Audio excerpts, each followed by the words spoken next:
సకల భూతముల యందు సమదృష్టి కలిగిన వాడు అన్ని భూతములు తన యందును తనను అన్ని భూతముల యందును చూచుచుండును.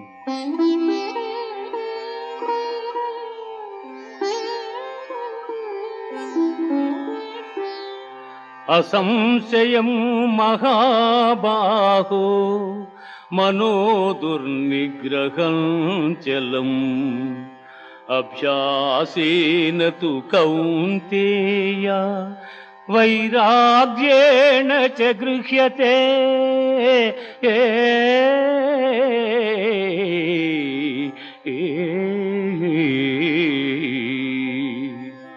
అర్జున, ఎట్టివానికైనను మనస్సును నిశ్చలముగా నిల్పుట దుస్సాధ్యమే.